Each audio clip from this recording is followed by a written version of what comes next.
الحمد للہ رب العالمین والصلاة والسلام علی سید الاولین والآخرین سیدنا و نبینا و مولانا محمد وعلی آلہ وصحبہ اجمعین اما بعد فاعوذ باللہ من الشیطان الرجیم بسم اللہ الرحمن الرحیم ان اللہ و ملائکتہ یصلون علی النبی یا ایہا الذین آمنوا صلوا علیہ وسلموا تسلیما ان الذین یؤذون اللہ ورسولہ لعنہم اللہ فی الدنیا والآخرۃ وأعد لہم عذابا مہینا۔ واجب التکریم حاضرین کرام، سب سے پہلے تو محترم ڈاکٹر صاحب نے جو سورہ حجرات کی آیت کریمہ پڑھی کہ ایمان والو اللہ کے رسول علیہ الصلوۃ والسلام کی آواز سے آواز اونچی نہ کرو، اور نہ آپ کو اس طرح بلاؤ آپ سے اونچی اونچی آواز سے باتیں کروں جیسے آپس میں کر لیتے ہو، ورنہ ہو سکتا کہ تمہیں پتہ بھی نہ چلے اور تمہارے اعمال ضائع ہو جائیں۔ تو اس کے بارے میں ایک واقعہ جو حدیث میں منقول ہوا کہ وہ اپنے اور آپ لوگوں کے ایمان کی تازگی کے لیے عرض کرنا چاہتا ہوں کہ رسول کریم علیہ الصلوۃ والسلام کے جو خطیب تھے نا، جب وفد آتے تھے مختلف قبیلوں کے تو ان کے ساتھ ان کا خطیب بھی ہوتا تھا جو پھر اپنے قبیلے کے مفاخر امتیازات کہ ہماری یہ خوبیاں ہمارے یہ کام بیان کرتے تھے۔ تو عرب میں پہلے بھی یہ طریقہ تھا، میدان مینا میں بھی ایسا کرتے، جس قبیلے کا خطیب اور شاعر قابل ہوتا تھا نا وہ اپنے قبیلے کو جتا دیتا تھا، سارا سال پھر اس قبیلے کی عزت ہوتی تھی کہ یار اس شاعر نے اور خطیب نے اپنے قبیلے کے کمارات جو ہے نا منوا لیے لوگ۔ تو رسول کریم علیہ السلام کے جو خطیب تھے نا جب ایسے وفد آتے تھے وہ حضرت ثابت بن قیس بن شماس سے رضی اللہ تعالیٰ، ان کی آواز بڑی اونچی تھی۔ جب یہ آیت کریمہ نازل ہوئی تو پھر مجلس نبوی میں آنے سے ہٹ گئے، گھر میں رہنا شروع کر دیا۔ تو رسول کریم علیہ الصلوۃ والسلام نے ایک دن پوچھا کہ ثابت کے بارے میں کسی کو معلوم ہے کہ کیا سبب ہے، وہ آ نہیں رہا، بیمار ہے یا کوئی بات ہے؟ تو ان کے پڑوسیوں نے کہا ہمارے علم میں نہیں، اللہ کے رسول علیہ السلام دریافت کریں گے۔ اگلے دن انہوں نے آ کر بتایا کہ رسول کریم علیہ السلام ہم ملنے گئے تو وہ گھر میں بیٹھے ہوئے تھے، رو رہے تھے، بیمار نہیں تھے۔ ہم نے ان سے پوچھا تو انہوں نے کہا میری آواز اونچی ہے، میں اپنی آواز کو پست نہیں کر سکتا، مگر قرآن مجید میں یہ بات نازل ہو گئی ہے کہ حضور کی آواز سے اگر اونچی آواز ہو گئی تو تمہارے اعمال برباد ہو جائے، اس لیے جو مجلس کی حضوری سے میں محروم ہو گیا اس پر رو رہا ہوں، کیا کروں گا؟ پھر نبی علیہ الصلوۃ والسلام سے جب یہ بات عرض کی گئی تو حضور نے فرمایا یہ حمید زندگی گزارے گا، قابل ستائش اور تعریف والی زندگی ہے، ایسے ہی کام ہو گئے اس سے کہ ان میں کوئی تان نہیں ہوگا اور شہید فوت ہوگا۔ ہاں، حمید زندہ رہے گا اور شہید وہ دنیا سے جائے گا۔ اور قرآن مجید میں پھر ساتھ ہی آیت اتر گئی کہ جو لوگ اپنی آوازوں کو رسول اللہ کے سامنے پست رکھنے کی کوشش کرتے ہیں، اللہ نے ان کے دلوں کو جانچ لیا، ان میں ایمان اور تقویٰ، ان کے لیے بڑا اجر ہے، ان کے قصور معاف ہوں گے۔ انعام اترا اور حضور نے بلا کر کہا یار تیرے لیے پھر اللہ نے نرمی کر دی کہ جن کی نیتیں بد نہیں وہ کوشش کرتے ہیں، ان الذین یغضون من اصواتہم۔ تو واقعی پھر وہ بڑی پاکیزہ زندگی گزار کر گئے، اور جب مسیلمہ کذاب نے دعویٰ نبوت کیا، وہ جھوٹا نبی بنا تو اس کے خلاف جنگ ہوئی حضرت صدیق اکبر رضی اللہ کے زمانہ میں۔ تو یہ ثابت پھر جو ہے نا کچھ قدم مسلمانوں کے اکھڑ گئے، بڑی جرأت سے وہ لڑے جھوٹے نبی کے ماننے والے، حقیقت الموت اس واقعہ کہتے ہیں۔ تو اس وقت دو آدمی اگر ثابت قدم نہ رہتے تو شاید مسلمان کچلے ہی جاتے۔ 40,000 مسلمہ کا ساتھی قتل ہوا تھا، وہ سچے دل سے مانتے تھے کہ اللہ کا نبی۔ حضرت ثابت بن قیس اور حضرت عبداللہ ابن مکتوم جو نابینے تھے جن کے لیے صورت اتری تھی، ان دونوں نے پھرنا میت والی خوشبو لگائی، زندہ ہوتے ہی اپنے آپ کو حنوط کیا اور میدان میں کھڑے ہو گئے۔ انہوں نے کہا مسلمانوں جو تم نے کرنا کرو، ہم یہیں کھڑے کھڑے مارے جائیں گے۔ ان کی وجہ سے پھر باقی لوگوں کے قدم بھی جم گئے اور فتح ہو گئی۔ تو جو آپ نے فرمایا تھا کہ یہ ثابت پاکیزہ زندگی گزارے گا اور اس کی موت شہادت کی ہوگی، واقعہ ایسا ہی ثابت ہوا۔ تو یہ واقعہ میں نے عرض کر لیا تاکہ میرے اور آپ کے ایمان میں کوئی تازگی پیدا ہو کہ قرآن جب اتر رہا تھا اور لوگ اس پر عمل کرتے تھے تو اس کا کیا طریقہ تھا. اب ہم قرآن مجید کی تلاوت کرتے ہیں اور عبداللہ ابن مسعود رضی اللہ عنہ کی بات ہو گئی کہ اللہ تعالیٰ نے تو قرآن اتارا تھا کہ اس پر عمل کرو، مگر لوگوں نے اس کے پڑھنے کو عمل بنا لیا کہ صرف پڑھتے جاؤ، ایک ایک حرف پر 10 نیکیاں ملتی، عمل والا کھاتا خالی ہو گیا. حالانکہ قاری صاحب بیٹھے ہیں، اللہ تعالیٰ جب کہتا ہے یتلون حق تلاوت، ٹھیک ہے پڑھنا بھی آتا، مگر عربی زبان میں تلا یتلو تو ہوتا پیچھے پیچھے چلنا، تلاوت بھی تلاوت اسی لیے کہلاتی کہ لفظوں کے پیچھے پیچھے چلتے ہیں. اصل معنی جو صحابہ کرام نے فرمایا یتبعون حق اتباع، کہ قرآن کے پیچھے پیچھے چلتے ہیں، پیروی کرتے ہیں، جو روکتا ہے اسے روکتے جاتے ہیں، جس کا حکم دیتا ہے وہ مانتے جاتے ہیں. جیسے حق ہے نا پیچھے پیچھے چلنے کا، وہ کام کرتے ہیں. تو اللہ توفیق دے، ہم صرف قرآن مجید کو پڑھیں نا، پہلا مرحلہ پڑھنا ہی ہے، پھر سمجھنا، اگر عمل کرنا. اللہ تعالیٰ اس کی ہمیں توفیق دے. پھر قرآن ایسی بات ہے کہ جیسے علامہ اقبال فرماتے ہیں کہ تم گلہ کرتے ہو کہ اللہ تعالیٰ نے ہمارا ساتھ چھوڑ دیا، ہمارے پہلے جو تھے انہوں نے یہ دین کی خدمت کی، اللہ تعالیٰ یہ کرتا رہا، آپ کیوں روٹ گیا؟ تو بہت سیدھا سا جواب دیا پھر، وہ معزز تھے زمانے میں مسلمان ہو کر اور تم خار ہوئے تار کے قرآن ہو کر.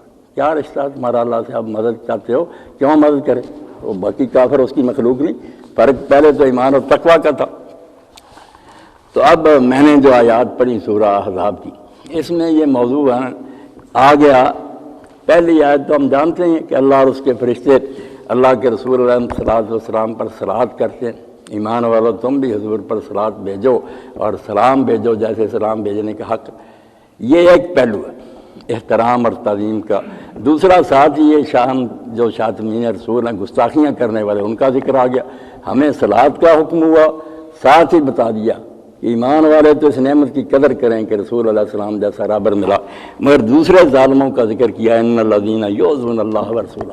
کچھ ایسے نامراد بھی اس دنیا میں جو اللہ رسول کو دکھ دیتے ہیں. دکھ یہی دینا کہ گالیاں دیتے ہیں، سب و شتم کرتے ہیں. صلوات کے مقابلہ میں سب ہے، ادھر درود و سلام ہے، ادھر گالیاں. ان کے لیے اللہ کہتا ہے لعنہم اللہ فی الدنیا والآخرہ. یہ اللہ رسول کو گالیاں دینے والے جو ہے نا، دکھ دینے والے، ان کے لیے اللہ نے دنیا اور آخرت دونوں میں لعنت رکھی ہے. یہ دنیا میں لعنت جو ہے نا، یہی قانون ہے جو شریعت نے نافذ کیا. آخرت میں لعنت ہوتی ہے، اگلا دنیا کا معاملات. دنیا میں بھی ان پر لعنت ہے کہ زندگی نہیں گزار سکیں گے، ان کے سر کرم ہوں گے، ذلت اور رسوائی کی مار مارے جائیں گے.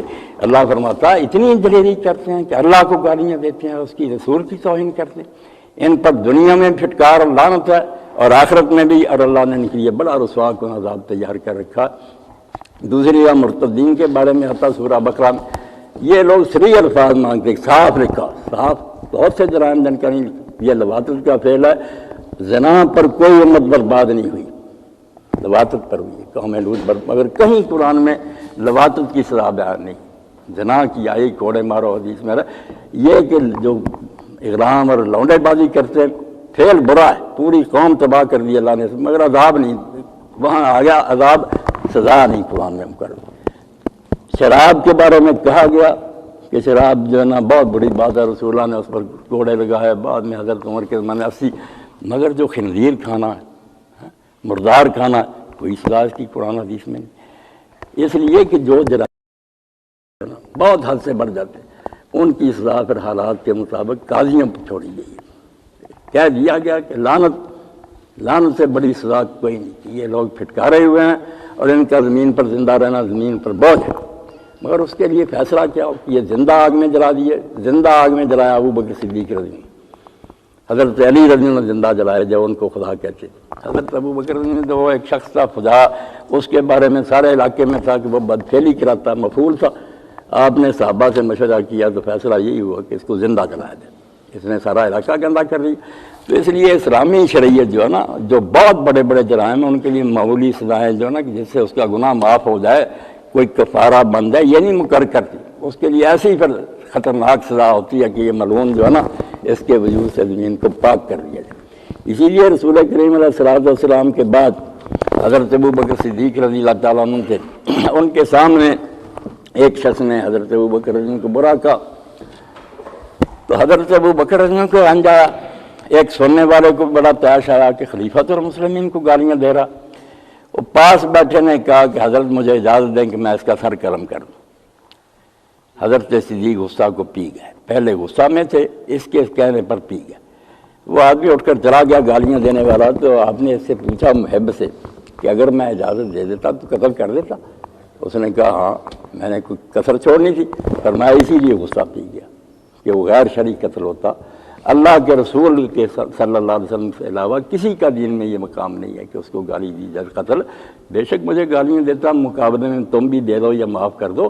نبی علیہ السلام کی یہ حیثیت ہے کہ جو ان کو گالیاں دے وہ نہیں زندہ چھوڑا جا سکتا۔ اور اسی لیے رسول کریم علیہ السلام کے زمانہ میں ایک نابینا صحابی تھے، ان کی یہودیہ لونڈی تھی، بہت خوبصورت تھی، اور 2 بچے اناروں جیسے اس سے ان کے پیدا ہوئے تھے، مگر آپ کو گالیاں دیتی، بہت روکتے تھے، نہیں باز آئی۔ ایک دن انہوں نے خنجر پھر اس کے پیٹ میں چبھایا، اس وقت چھوڑا جب وہ مر گئی۔ صبح نبی علیہ السلام نے نماز کے بعد اعلان کیا کہ مدینہ میں ایک قتل ہو گیا، کسی کو اس بارے میں مارو۔ وہ کھڑا ہو گیا، اس نے چل کر آ کر کہا حضور میں نے قتل کیا، میری بیوی تھی، خوبصورت تھی، محبت بڑی تھی، 2 بچے بھی ہیں میرے، وہ اس فعل سے باز نہیں آتی تھی۔ تو آپ نے فرمایا نہ دما حدر، اس کا خون دینا اور آئے گا، کوئی اس پر نوٹس نہیں لیا جائے گا۔ اور دین کی جو حکمت اور فلسفہ اس کو سمجھیں۔ یہ لوگ دنیاوی نقصان جن چیزوں سے اس بارے میں بڑے بڑے قانون بناتے ہیں، کبھی سزائے موت اور پھانسی تک بھی چلے جائے، منشیات پھیلاتے ہیں۔ منشیات کیا؟ جسم کو نقصان پہنچتا ہے۔ 4 چیزیں صرف دنیاوی ہیں جن کا شریعت بھی سامان کرتی ہے کہ ان کی حفاظت ہونی چاہیے، 5ویں نہیں ملاتی: جان، مال، آبرو اور عقل۔ یہ اصول جو شاطبی نے لکھی ہے الموافقات، کہ سارا دین اور سارا قانون ان 4 چیزوں کی حفاظت کے لیے، کہ جان کسی کی نقصان خام خواہ نہ پہنچے، کسی کی عزت اور آبرو نہ لوٹی جائے، اس کا مال جو ہے اس کو غصب نہ کیا جائے، نہ ڈاکہ زنی ہو، اور عقل جو ہے نا اس کو معاف کرنے والی یہ معاشیات وغیرہ ان کا کاروبار نہ، یہ سارے مانتے ہیں نامراد۔ جب 5ویں بات آتی ہے کہ یہ ساری دنیا سے متعلق ہے، اور جو چیز ابدی زندگی کی دامن ہے دین، اس کو اگر کوئی چیز نقصان پہنچائے، کوئی لٹریچر، کوئی ذرائع ابلاغ یا کوئی مبلغ، اور تم منشیات کو روتے ہو کہ اس کو یا فیون کھلا دی، اور دین برباد کر رہا۔ اس لیے دین کو جو نہیں مانتے دہری، ان کا تو علاج ہی نہیں۔ جو دین کو مانتا سب سے بڑا سرمایہ تو یہ لٹ گیا تو پھر پلے کیا رہا، جہنمی کا ہمیشہ کے لیے مستحق ہو۔ اس لیے دین کے سارے مسائل کہ مرتد کیوں قتل ہوتا، کہ لوگوں کو مرتد ہونے کی اجازت دے دے تو یہ پھیلا ہی دے، ایک شغل بن جائے کہ آج اسلام میں آئے کل نکل جائے۔ اس لیے دین پہلے سمجھیں کہ اللہ کا کلام ہے، جسم اور مال کے مقابلے میں دین کی قدر و قیمت بہت زیادہ ہے۔ اس لیے اسلامی مملکت میں یہ تو ہماری بے بسی ہے نا کہ لوگ آزادی اظہار کہتے ہیں، آزادی اظہار ہے، انہیں اجازت دے دیں کہ لوگوں کی مائی بہنوں کو گالیاں دو اور بدماشی کا لٹریچر پر، جس کو یہ غلط سمجھتے اس پر پابندی لگاتے ہیں کہ سینسر کرو۔ دین کے خلاف لٹریچر، قرآن جھوٹا ہے، رسول جھوٹا۔ جو ممادے ہوئے نا اسلامی حکومت کے جب ہم غالب تھے، ان میں لکھوایا جاتا تھا کہ تم عیسائیت کی تبلیغ اپنے بیٹوں کو بھی نہیں کر سکتے، اپنے بیٹوں کو عیسائی نہیں بنا سکتے، خود مرنا ہے کافر مرو۔ یہ جو مولوی صاحب کی جو مرتد کی سزا قتل، اس میں آپ تبلیغ کا باب پڑھیں، ہم ان کو تبلیغ کی اجازت دیں کہ پھیلا دو لوگوں کو کافر بناؤ۔ بھائی پہلے اسلام کی پوزیشن سمجھو، کو آئین ہے کائنات کے لیے اللہ کا، وہ کائنات کا بادشاہ ہے، وہ اپنے قانون کی مٹی پلیز ہوتی رہنے دے، اپنے نمائندے کی بےزتی ہونی دے۔ تمہارا ذرا سا یہ سفارتی ہے بھی نہیں، قابو آیا، ساری سلطنت ہل گئی۔ رسول کون ہے؟ اللہ کی طرف سے نمائندہ، کائنات کا حاکم ہے، وہ اس کی طرف کر، اللہ تماشا دیکھتا رہا۔ اس لیے نہ مرتا، سارے مسئلے سمجھ میں آ جائیں گے اگر آپ یہ سمجھ لیں کہ جان، مال، آبرو، عقل، ان کے لیے بنیادی قانون بڑے غیرت مند بناتے ہیں کہ یہ محفوظ، دین کی فکر نہیں کرتے۔ کوئی ہمیں مرتد کر دے، کوئی عیسائی کر دے، بھائی جہنمی بنا دیا اس نے، منشیات سے صرف مر جاتا، ایک تبھی موت ہو سکتی۔ دین برباد کر رہا، اور آپ کہتے ہیں ان کو آزادی اظہار کے نام پر اجازت۔ سب رسالے ان کے ضبط ہونے چاہیے کہ مسلم مملکت میں رہنا، ہم باہم صاغرون۔ سورہ توبہ میں کہا جزیہ دو ہاتھ پر رکھ کر، اور دوسرے نمبر کے تم اقلیت بند کر رہا ہو۔ یہ ہم کہتے ہیں برابر کے فرا، کیوں برابر کے؟ ایک کافر ہے بے دین جو اللہ رسول کو نہیں مانتا، ایک مسلم ہے۔ میرے سامنے واقعہ کہ جلسہ ہو رہا تھا کانگریس کا، مسلمان رہنما بھی اس وقت کانگریس کا ساتھ دیتے تھے، آزادی کا جو نعرہ تھا، تو مولانا محمد علی جوہر رحمۃ اللہ علیہ تقریر فرما رہے تھے، گاندھی جی بھی سے چٹ کسی نے بھیج دی کہ ایک طرف گاندھی جی ہوں اور ایک طرف ایک مسلمان ہو جو شرابی ہو، زانی ہو، بے نماز ہو، ساری برائیاں، کون سا بہتر ہے؟ تو مولانا جوش میں آ گئے، انہوں نے کہا یار یہ سیاسی باتیں الگ ہے، تو نے یہ پوچھا، گاندھی جیسوں سے زمین بری ہوئی ہے نا، تو تو اس گناہ گار کا مقابلہ ان سے نہیں ہوتا. وہ اعلیٰ اللہ کے رسول کو مانتا ہے. یہ کیا صرف دنیا کا کیریکٹر ان کا دیکھیں, جہنم جائے گا, ایمان نہیں رکھتا. تو پہلے میرے بھائی یہ سارے جو ہے نا ٹی وی پر بیٹھے دین کی قدر سمجھیں کہ یہ ہے نا منشیات سے جو بربادی ہوتی ہے یا پائزن دینے سے جو نقصان ہوتے ہیں اس سے زیادہ نقصان ہے کہ لوگوں کو موقع دے دیا جائے کہ وہ تبلیغ کریں. مشنری جیسے بتا رہے تھے قاری صاحب 80 مشنری یہاں ہی لگے ہوئے, کافر بنا رہے ہیں لوگوں کو, اور ہم کہتے ہیں نہیں بس توہین رسالت. توہین رسالت سے کیا کہ رسول اللہ سے لوگوں کو بدظن کر دیا جائے. اس وقت اگر دنیا میں کوئی روشنی کا مینار ہے, یقین جانیں انبیاء سارے ہمارے لیے محترم ہیں, مگر کیا کریں ان کی امتوں نے روشنی گم کر دی. مینار نور تو ہے ظلمت گہے جہاں میں, تیری طرف ہیں آنکھیں اس بحر بے کرام. عہد جدید گرچہ ظلمت میں مبتلا ہے, بے اختیار تیری جانب کو بڑھ رہا ہے. وہ دور آئے گا تو اللہ کے رسول نے بتایا کہ زمین عدل و انصاف سے بھرے گی اور میری اولاد سے ایک شخص آئے گا, اس کے زمانے میں شرق و غرب میں عدل پھیل جائے گی. اس لیے دھکے کھا کر سارے عزم ازما کر آئیں گے اسلام کی سے. آدھے سے روشنی کو کوئی گم کرنا چاہتا ہے. لوڈ شیڈنگ تھوڑی جو ہوتی ہے ہم چیختے ہیں, دنیاوی روشنی گم ہوتی ہے, اور دین کی روشنی مٹا دیں یہ نامراد اپنی تبلیغ سے. رسول اللہ کو بیوقار کر دیں, لوگوں کو ان سے متنفر کر دیں, پھر ہدایت کہاں؟ عیسیٰ اور موسیٰ علیہ السلام کی کتابیں گم کر دیں. اور یقین جانیں آپ سن رہے ہیں, اگر قرآن درمیان سے اٹھا دیا جائے, یہ بات نہیں کر سکتے کسی نبی کے بارے میں کوئی نبی ہوا, شریف آدمی نہیں ثابت کر سکتے بائبل کی روح سے ایسے ایسے جرائم کہ کوئی پیغمبر اپنی سگی بیٹیوں سے بدکاری کر رہا, کوئی بچڑا بنا کر ہارون خود سامری کا نام قرآن نے بتایا, یہ ظالم کہتے نہیں, یہ سارا کام تو ہارون کا تھا, اس نے بچڑا بنا کر لوگوں کو کافر بنایا. حضرت نوح علیہ السلام کے بارے میں کہتے ہیں شراب پی کر ننگا ہو گیا اور بے ہوش پڑا تھا. کسی پیغمبر پر کوئی الزام, یہ قرآن کا احسان ہے کہ ہم مان رہے ہیں کہ وہ نبی سے, ورنہ جو کوئی انہوں نے بیان کیا نا قرآن ورنہ کہتا کل من الصالحین, وہ صاحب نیک گزرے, ورنہ ان کی خرافات آپ اگر پڑھے. اسی لیے کئی پادری لکھتے ہیں کہ بائبل گھر میں نہیں رکھنی چاہیے, بچیاں پڑھ لیں گی تو لوٹ کی بیٹیوں والا عمل نہ دہرائیں کہ ایک نے ایک دن شراب پلائی, بیوی ہم بستر ہوئی, اگلے دن دوسری نے کر لیا بیٹیوں نے, اور وہ حاملہ ہوئی, توبہ توبہ, یہ خدائی کتاب ہے. اس لیے یہ لوگ جو کہتے ہیں نا کھلی آزادی دی جائے, اظہار رائے, حرام, یہ خبیث لوگ ہیں. حکومت کے بارے میں صرف ایک جھنڈا کپڑے کا ٹکڑا ہی ہوتا ہے, کوئی جلا دے توہین, مملکت کی توہین ہوگی, ہمارا جھنڈا جلا دے. اور تم اللہ کا رسول جو کائنات کے مالک کا نمائندہ, اس کو گالیاں دے رہا ہے, اس کی گالیاں دینے سے نقصان کیا ہوگا؟ زہر پلانے کا وہ نقصان نہیں, دین سے دور کر دو گے لوگوں کو, نفرت پھیل جائے گی. اس لیے بھائی ایسی آزادی اظہار اور ایسا جو ہے نا کھلی چھٹی دینے والا معاملہ, اسلام سے اس کی توقع نہیں رکھیں گے. اسلام میں نہیں کوئی آنا چاہتا نہ آئے, کوئی جبر نہیں کریں گے ہم اس کو اسلام میں داخل کریں, مگر آ جائے اور تماشا بنائے کہ جیسے کفار کا آتا سورہ میں کہ صبح کو لاؤ اسلام, شام کو نکل جاؤ تاکہ باقی بدان ہو جائے. نہیں, پھر نہیں ہم موقع دیں گے, اڑا دیں گے کہ یہ جو ہے نا تعاون کا ہے جرثومہ. اس طرح تو سارے لوگ مرتد ہو سے جیسے مرتد کی سزا اسی لیے من بدل دین ہو فقتل ہو.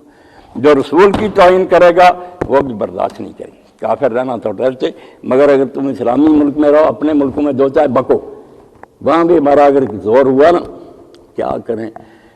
سما چینل کی طرف سے بلایا مجھے, 4 اور دانشور بھی تھے, ڈاکٹر مبشر حسن بھی تھے, فرید پراتا وغیرہ. یہی بات ہے کہ جہاد جو ہے نا حکومت سے جہاد سے میں نے شاید کیا تھی, اور وہاں حدیث سنا رہے تھے, یو ٹرن ابھی نیا لیا سمجھاروں نے کہ ہم چھوٹے جہاد سے بڑے جہاد کی طرح لوٹے. ان سب نے تقریریں کی, نجم سیٹھی وغیرہ بھی تھی, وہ لینی چاہیے. کہ میری باری ہے, میں نے کہا پہلے بنیاد تو قائم کر لو. کب حضور نے فرمایا تھا کہ ہم چھوٹے جہاد سے بڑے جہاد کی طرف لوٹیں؟ مودودی صاحب نے بدقسمتی سے لکھ لیا, احتیاط نہیں کی کہ حدیث کے بارے میں بہت محتاط ہونا چاہیے کہ علماء کیا فیصلہ کر چکے. فرمایا حضور نے, بڑے شرمندے نام جن کتابوں کا لیا. میں نے کہا آپ نام بھی نہیں صحیح لے, آپ کو یہ بھی نہیں پتا کہ مصنف کا اصل نام کیا. یونیورسٹی کے لڑکے اطفال البلم لڑکیاں آئے, انہوں نے میرے ہاتھ چومے, کہنے بابا ہمارے اوپر تو ان کا بڑا رعب ہوتا تھا, ان کے تو پلے ہی کچھ نہیں. خیر مبشر حسن نے پھر کئی آیتوں کے بارے میں پوچھا کہ یہ بھی سمجھا دیں. تو اللہ کے بندوں, میرے پیارے بھائیوں, رسول کی توہین, کتاب اللہ کی بےرحمی, وہ تو پہلے ہی نور گم کر بیٹھے. تھوڑا سا نور دنیا میں واقعی ہے, اس کو بھی اگر ختم کر دیا جائے تو یہ ایسی لوڈ شیڈنگ ہوگی, پھر روشنی ملے گی نہیں کہیں. دین اسلام اس لیے نہ مرتدوں کو چھوڑتا, نہ ان گستاخی کرنے والوں کو چھوڑتا. بس ان کا ایک علاج, اور وہاں قرآن پاک نے کہہ دیا کہ ان کے زندہ رہنے کی ایک ہی سبیل حتی یؤت الجزیۃ وہم صاغرون، ہاتھ پر رکھ کر جزیہ لایا کرے اور عاجز بن کر، عاجز بھی میں نے نرم لفظ بولا، صاغر ذلیل اور ادنے بن کر رہے ہیں اسلامی مملکت میں، اور یہ جزیہ دینا اور ان کو ذلیل کرنا، اب ہم ذلیل ہی نہ کر سکتے، ورنہ اسلام میں جو جہاد میں نے وہاں بھی کہا کہ جو ہجومی جہاد اس کا نام ہم دے سکتے ہیں کہ امریکہ کی طرح ہم اتنے سپریم پاوروں کے ہر سال ہماری فوج بغیر کسی وجہ کے ان کے علاقوں میں داخل ہو، نوٹس دے، اسلام لاؤ، اسلام نہیں لانا تو ہمیں ٹیکس ادا کرو ورنہ ہم تمہارے علاقے چھین لیں گے، وہ اصل جہاد تھا۔ تم دفاعی جہاد کی باتیں کرتے ہو، دفاعی جہاد تو ادنا کہ جانور تک بھی اپنی جان بچاتے ہیں، اس جہاد کا کیا فائدہ؟ جہاد اصل میں جو تھا ہجومی تھا کہ کفار کو نوٹس دو کہ زمین خدا کی ہے، ہم اس کی فوجیں ہیں، یا ایمان لاؤ ورنہ کم از کم ٹیکس ادا کرو اور ہمارے ماتحت ہو کر رہو، اور دین کی اشاعت میں رکاوٹ نہیں ڈالیں۔ یہ نہیں حق تمہیں دیا جائے گا کہ تم پروپیگنڈے کرو، لٹریچر شائع کرو، تبلیغیں کرو، کفر کی، اسلام کو غالب کرنا، ہم تمہیں کفر پھیلانے کی اجازت دے دیں، جیسے زہر کی تجارت کی اجازت نہیں دی جا سکتی۔ اسی طرح اسلامی حکومت میں مشنری، تبلیغی ادارے، کتابوں کی شاید بالکل جرم، یہ ہماری بے بسی ہے، کر نہیں سکتے، ورنہ اللہ کے رسول کے دین کے خلاف پروپیگنڈا کہ جو تھوڑا بہت نور دنیا میں موجود ہے وہ بھی مٹ جائے۔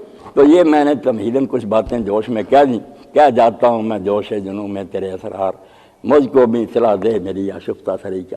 اب آپ جو پوچھنا چاہتے ہیں پوچھیں، ان کے علاوہ بھی کھلا میدان ہے، صلاح عام ہے یاران نقطہ داں کے لیے، جو جی چاہے پوچھیں بلا دے، جہاں نہ کوئی مولوی ہے نہ کوئی ڈاکٹر صاحب، بھی سیدھے سادے مسلمان ہیں، میں بھی آپ کا بھائی ہوں، جو آپ کے ذہن میں سوال آئے، چھوٹے ہیں بڑے ہیں، سب پوچھیں، بڑی خوشی ہوگی۔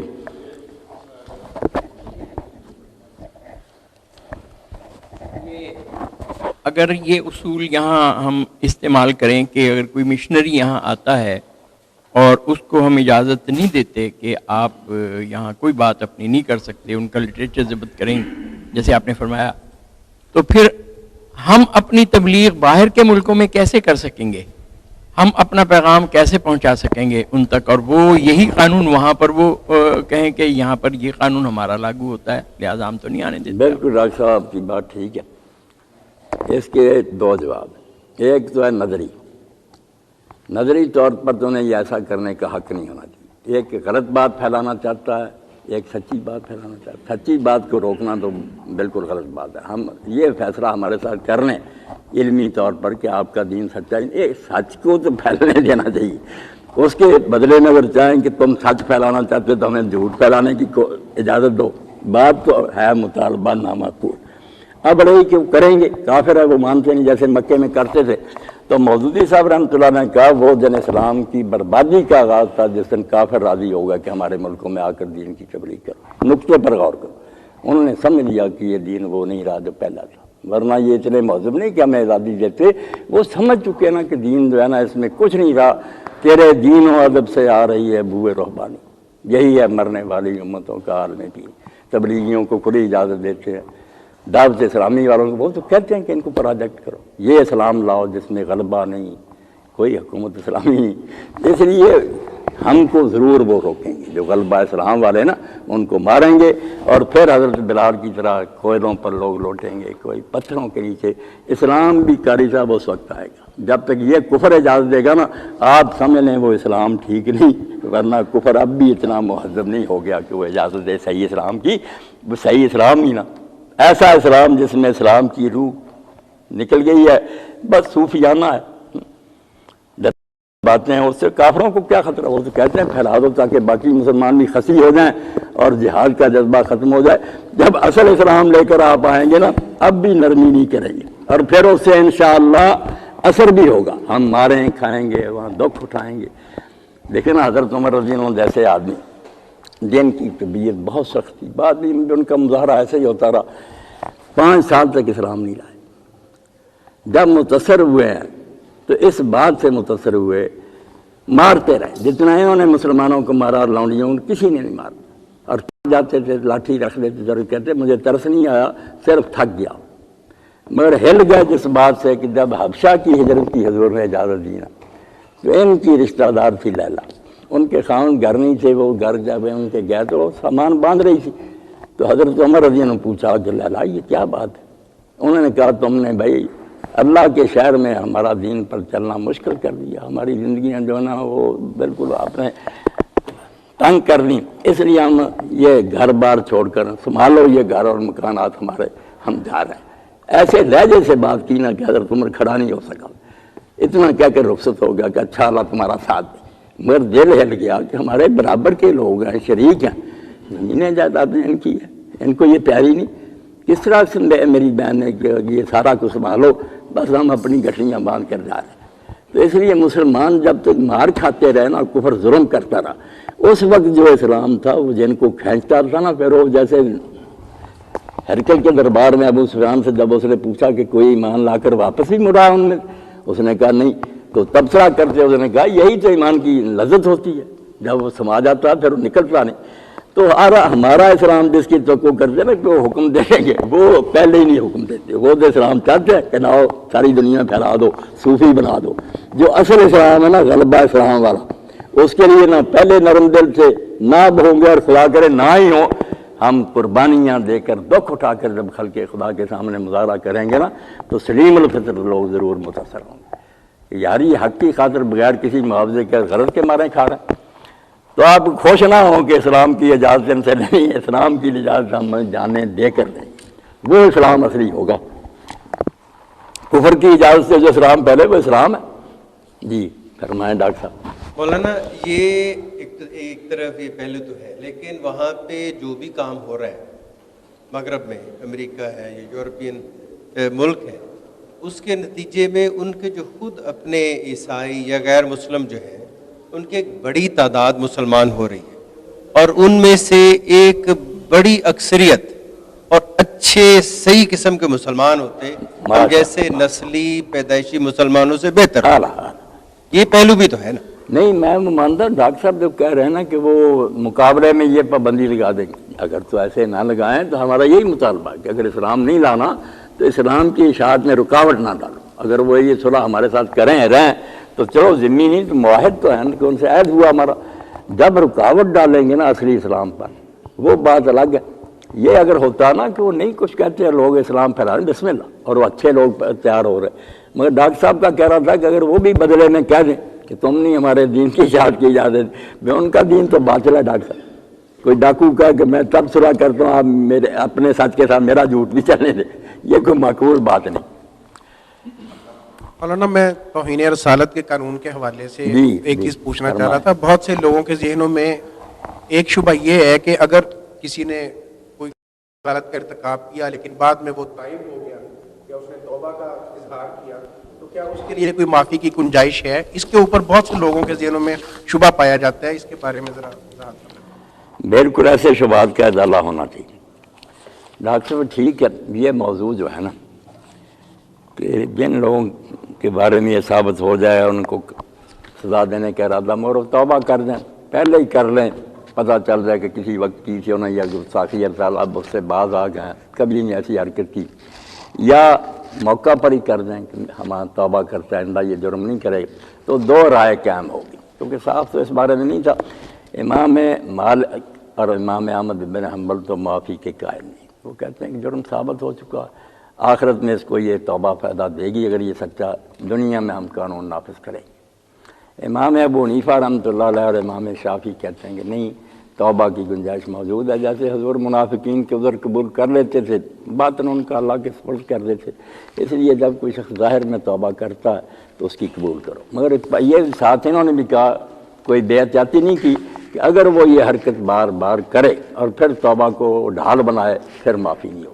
ایک آدھ مرتبہ اس کو ہم معاف کر دیں گے، مگر اگر پتہ چلے کہ یہ دھوکہ دیتا اور پھر بار بار وہ کام کرتا پھر نہیں چھوڑیں گے۔ جیسے نظر بن حارث کا قاری صاحب بیان کر رہے تھے نا کہ سخت دشمن تھا، یہ بھی گرفتار ہوا جنگ بدر میں، اللہ کے رسول سے اس نے معافی مانگی اور کہا اب نہیں میں کبھی کفار کے ساتھ آؤں گا، آپ نے چھوڑ دیا، مگر پھر آیا اور دوبارہ جب پکڑا گیا تو نبی علیہ السلام نے پھر دو قیدی تھے جن کو صرف قتل کیا، عقبہ بن ابی معیط کو اور یہ نضر بن حارث کو، باقی جو گرفتار تھے نا کفار بدر میں باقی چھوڑ دی۔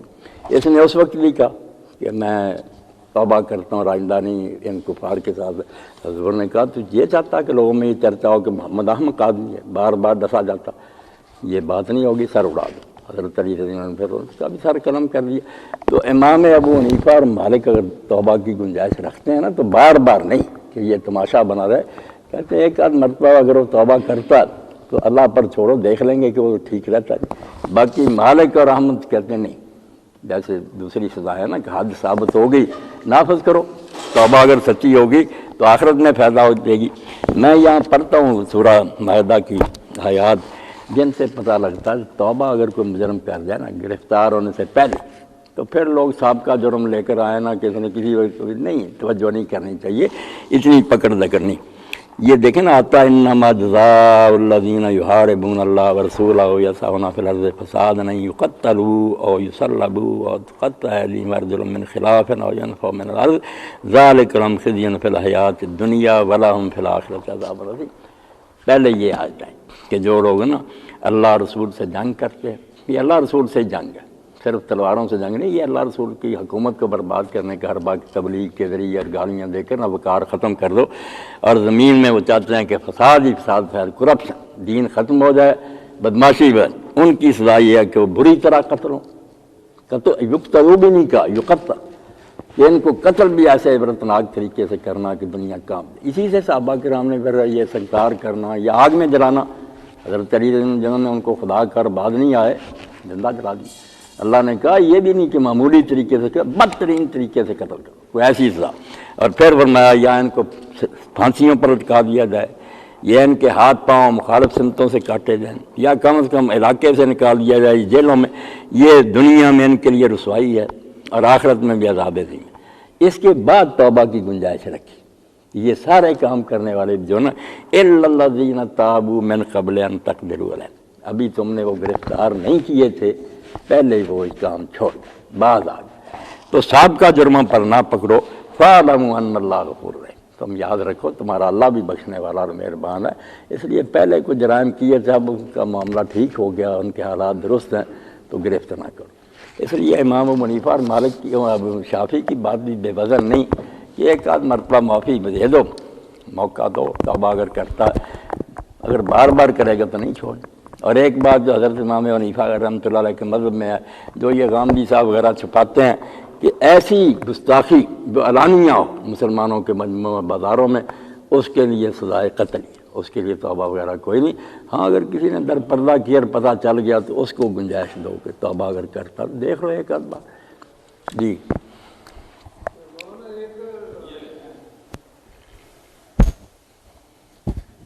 قرآن مجید میں جو حکم ہے نہی عن المنکر کا, اس کے کئی احکامات تو ایسے جس میں واضح ہے, مثلا قیام میں خرچ کرنا یا نماز پڑھنا اس میں, لیکن نہی عن المنکر کے بارے میں حدود و قیود میں بعض اوقات لوگوں میں بڑا اختلاف پایا جاتا ہے کہ کس حد تک ہمیں نہی عن المنکر کے لیے آگے جانا چاہیے, اور کہاں ہم پہ لازمی ہے اور کہاں کہاں پہ ہمیں گنجائش ہے کہ ہم وہ کریں گے.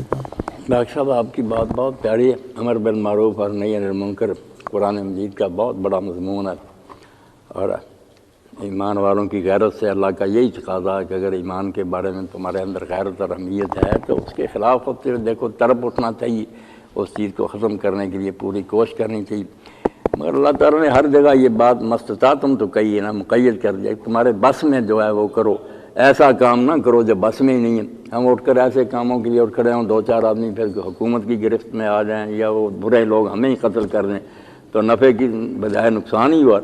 پہلے تو یہی طے کرنا کہ کوئی اس میں مسئلہ زیادہ ہے یا پہلے سے ہی برائی بڑھ جائے. امام ابن تیمیہ جیسا شخص شیخ الاسلام, تاتاریوں نے حملہ کیا تو وہ سپاہی شرابیں بھی پیتے تھے اور مسلمانوں کو قتل کرتے تھے, بظاہر اسلام لے آئے تھے. تو ایک شخص نے کہا کہ امام صاحب یہ شراب پی رہے ہیں, روک کر انہیں واز کرنا چاہیے. امام صاحب نے فرمایا بوتلیں ملتی ہیں نا شراب کی, تو اور لاؤ اور ان کو دے دو.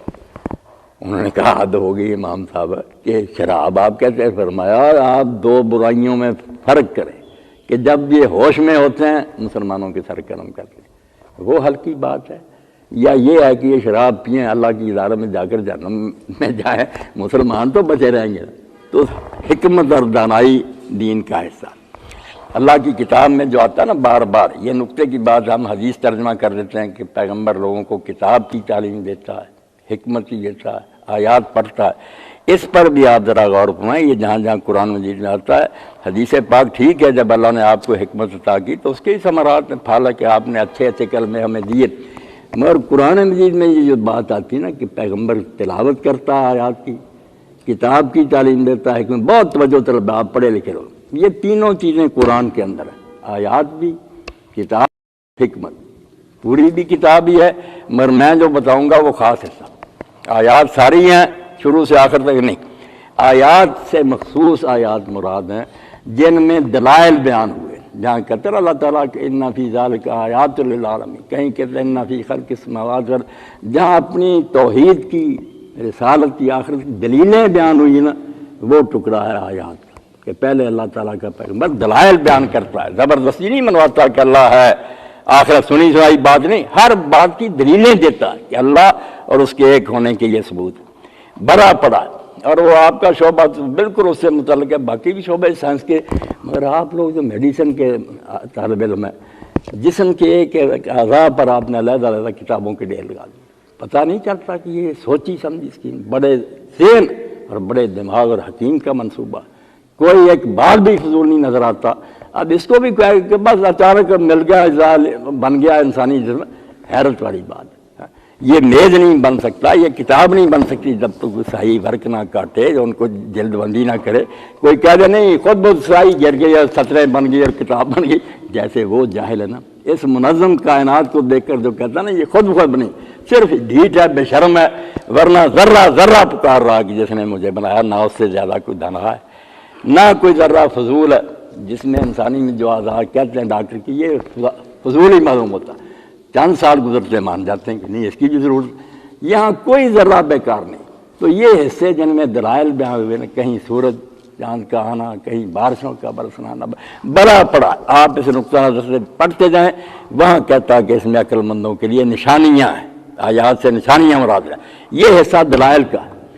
دلائل سے جب لوگ قائل ہو جاتے ہیں کہ اللہ ہے، واقعی رسول برحق ہے، قیامت جی، پھر وہ کتاب مانگتے ہیں، کتاب سے مراد شریعت ہے یہاں، کہ لا مانگتے ہیں کہ حلال کیا حرام، زندگی کیسے گزارے، یہ پھر آ جاتا کوتب علیکم، کوتب کتاب اللہ علیکم، ان آیتوں میں یہ آ جاتا کہ اللہ نے تم پر یہ لکھ دیا، کتاب سے حصہ پھر قانون ہے، اور پھر بات آ جاتی ہے کہ قانون کی فلسفی کیا، حکمت، محض قانون اگر لفظی لکھ دیا جائے تو اس سے نقصان بھی ہو سکتا ہے، جیسے میں نے نہی عن المنکر کے بارے میں کہا کہ شراب پینے والا جو قاتل بھی ہے، آپ اس سے شراب چڑھائیں گے آدمی مارنے لگے گا، وہاں ابن تیمیہ رحمۃ اللہ علیہ پھر قانون کی روح تک پہنچے۔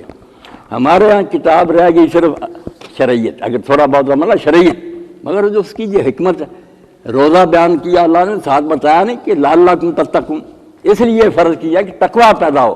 اب جانچیں گے روزے کو کہ روزے کے قانون پر عمل کرنے سے وہ نتیجہ نکلا ہے جو قرآن میں، اگر نہیں نکلا تو مطلب یہ صرف لفظوں پر عمل ہو رہا ہے، اسپرٹ پر عمل نہیں ہو رہا۔ زکوٰۃ کے بارے میں صرف اللہ نے یہ نہیں کہا وہ صرف کتاب ہے، 2.5% دے دو، مقصد کیا کہ تمہارے دلوں کے اندر سے بخل نکل جائے، اور جس وقت انفاق کا کوئی موقع ہے 2.5% پر نہیں لینا، وہ صرف ایک ٹوکن ہے، علامت، تمہارا دل کھلا کرنا ہے کہ کسی مسکین کو دیکھو، بے شک زکوٰۃ دے تو لٹاتے چلے جاؤ، کیا علاج کیوں نہ دولتن بین الاغنیاء، دولت صرف امیروں میں نہ ٹکی رہے، غریبوں کی طرف منتقل ہو۔ اگر یہ چیز پیدا نہیں ہوتی تو 2.5% بیسک آپ نے دے دیا، وہ قانون ہے، آپ مجرم نہیں رہے اسلامی حکومت کے، مگر اللہ کے مجرم ہیں، زائد مال پڑا ہوا لوگ مر رہے ہیں وہ کہ۔ اسی طرح حج کا دیکھتے ہیں آپ، سارا حضور نے بنایا یہ رمی جمار، یہ اقامت ذکر اللہ، اسی لیے کہ لوگوں کے دلوں میں اللہ کا یقین کوٹ کوٹ کر پڑ جائے۔ اگر حج کرا ہے سب کچھ ہو، مگر وہی خرے عیسیٰ اگر بمکہ رواز چوں بے حد ہنوز خروائے۔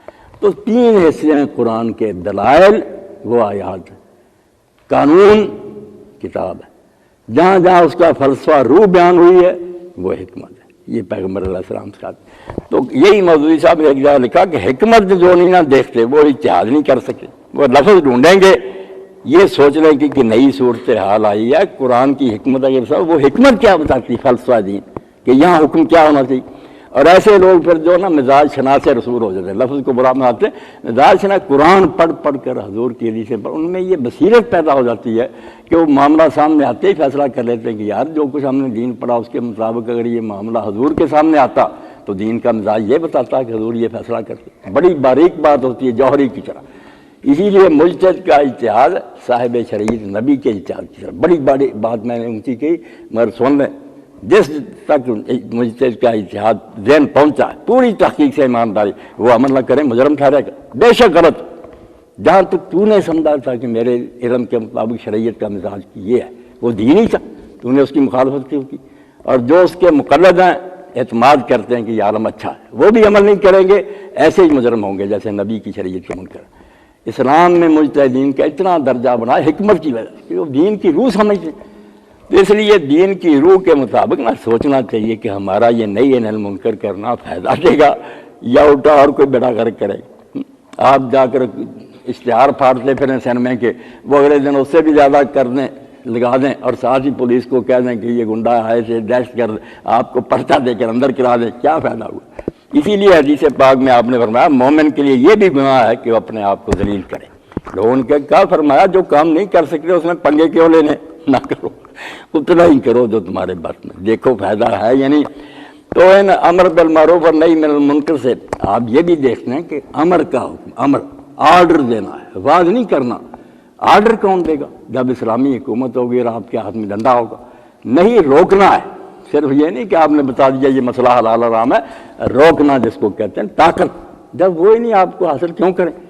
جہاں جہاں یہ بات وہ آیت ہم پڑھتے ہیں کہ وَلْتَكُن مِّنكُمْ أُمَّةٌ يَدْعُونَ بِالْخَيْرِ، وہاں بھی امت کا یہ نہیں کہ کوئی ایک گروہ تبلیغی بن جائے گا یہ جماعت اسلامی، نہیں، وہ حکومت اسلامیہ کی بات ہے کہ خلافت قائم رہنی چاہیے، تم میں سے ایک گروہ ہونا چاہیے، گروہ حکومت کا، کہ جس کا کام ہو کہ لوگوں کو برائیوں سے روکے، نیکی کا حکم دے، حکم اور دعوت دے دین۔ ہم انفرادی طور پر بس جب آپ کی بات سنا دیں، اللہ حکومت اسلامیہ قائم کرنے کے لیے محنت کرنا فرض ہے، اس بنیاد کو کامیاب ہونا ہو، ٹارگٹ ہونا چاہیے، اس کی طرف جو سفر نہیں نہ کرتے، نہ یہ نظریہ لوگوں کے ذہن میں اتارتے ہیں، بلکہ کھڑے ہوتے ہی کہتے ہیں ہم ووٹ نہیں چاہتے، نوٹ نہیں چاہتے، ہم صرف یہ دین سے نہ دشمنی کر رہے ہیں۔ بھئی آپ بتائیں کہ آخری منظر یار اسلامی حکومت ہے، وہ نہ قائم ہوئی، کچھ نہیں بننا۔ ایک روایت میں قاری صاحب معذرت سے چاہتا سنا دوں، کنز المال میں متقی ہندی رحمۃ اللہ علیہ کی بہت دین کے فلسفے کے مطابق جان ہے ساری بات کی۔ الاسلام والسلطان اخوان تواما، جیسے دو جڑوے بھائی پیدا ہوتے ہیں نا ماں کے پیٹ سے، کہا اسلام اور حکومت اصلاح دو جڑوے ہیں، ان میں سے ایک بھی نہیں، لا یسلو واحد منہما الا بصاحب الاخر، ان میں سے کوئی ٹھیک نہیں رہے گا جب تک اس کے ساتھ دوسرا ساتھی نہیں ہوگا۔ قال اسلام اسن وما لا الصلاویات، اسلام بنیاد سمجھو، یہ نہیں ہوگی تو حکومت بے شک ہاتھ میں سب گر جائے گا، تباہ ہو جائے گا۔ حکومت مسلمانوں کئی مدت رہی مگر اسلامی نہ رہی، اور سلطان جو ہے بس سلطان و حارس، جیسے ایک عمارت ہوتی ہے مگر اس کا کوئی گارڈ نہیں ہوتا، گارڈ جو ہے نا حکومت اسلامیہ وہ قرآن کی پھر محافظ ہے، وما لا حارس له، اور جس عمارت کا کوئی محافظ نہیں ہوتا وہ بھی اجڑ جاتی ہے۔ دو چیزوں کو فرمایا کہ جڑوے بھائیوں کی طرح، ایک طرف ہاتھ میں قرآن ہو اس حکمران کے تاکہ ظلم نہ کرے، دوسری طرف قرآن کے ہاتھ میں تلوار ہو کہ اپنے احکام پر عمل کروا سکے۔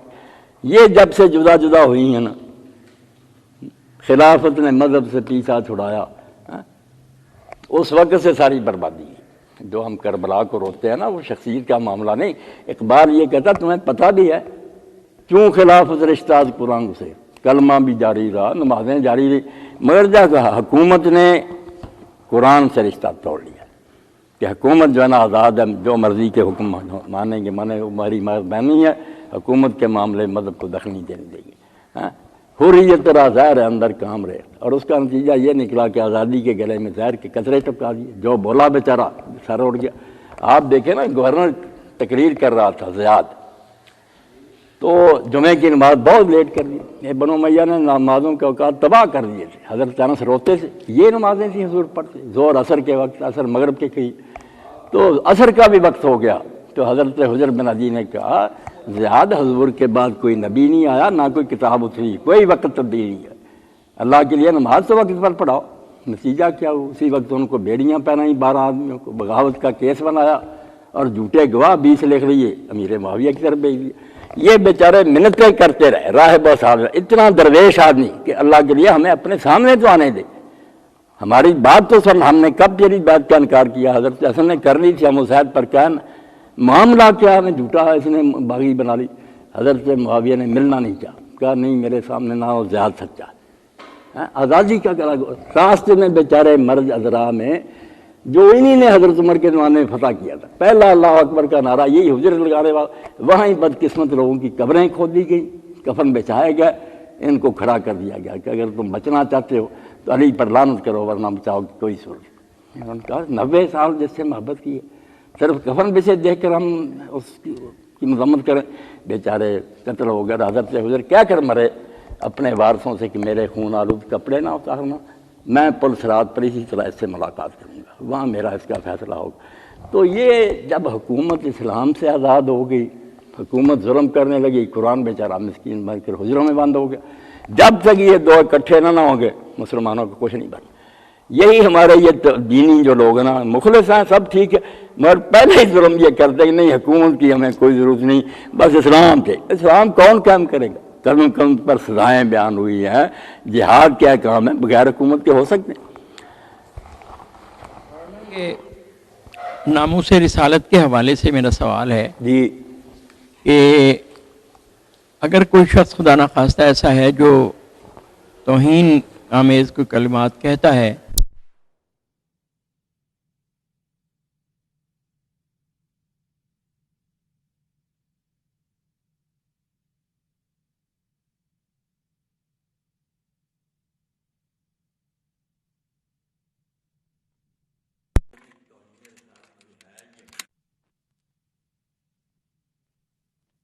ہوئے نا حکومت کے پاس، ان کی زیادہ یہ غیر مسلم تو کبھی کبھی ہے نا ان کا معاملہ آ جاتا، ورنہ بریلوی حضرات دیوبندیوں کے بارے میں، دوسرے ان کے بارے میں، یہ گستاخ ہیں، ہزاروں پرچے۔ اسی لیے حکومت بیچاری کانپتی ہے نا کہ کیا کریں یار اس کے بارے میں۔ تو پہلے کوئی فیصلہ بھی ہونا چاہیے کہ یہ توہین ہے بھی، کسی نے عبارت پکڑی نہیں لی، شاہ اسماعیل نے یہ لکھ دیا، فلاں نے یہ توہین ہے، آپ تو جانتے 200 سال ہو گئے، تو اس طرح تو ہم سب لوگ مارے جائیں گے۔ دوسری بات یہ کہ قانون ہاتھ میں لینا بھی کوئی عقل مندی نہیں، ایک نظم بنا ہوا ہے، وہاں درخواست دو، پوری طرح گواہ وہاں جانچے جائیں گے، عدالتیں فیصلہ کریں گی، صحیح طریقہ تو یہ ہے۔ باقی اگر جذباتی طور پر کوئی قتل کر دے، جیسے اس صحابی نے کر دیا تھا اپنی بیوی کو، امام جعفر الصادق رحمۃ اللہ علیہ کا تو یہی فتویٰ کہ جس مسلمان کے سامنے یہ کام ہو وہیں ختم کر دے، کسی سلطان کے پاس جانے کی ضرورت نہیں، مگر پہلے دیکھے تو صحیح نا توہین ہوئی ہے یہ۔ میں قیامت کے دن اگر پیش ہوا تو توہین ثابت نہ ہو سکی تو رسول اللہ ہی پوچھیں گے کہ میری محبت میں تم نے یہ کام کیا تھا، میری شریعت کے خلاف کیا، اس کا جرم تو ثابت نہیں تھا، سنبھل کر کام کرنا نہیں، فیصلہ اجتماعی ہونا بہتر، اس طرح بد نظمی۔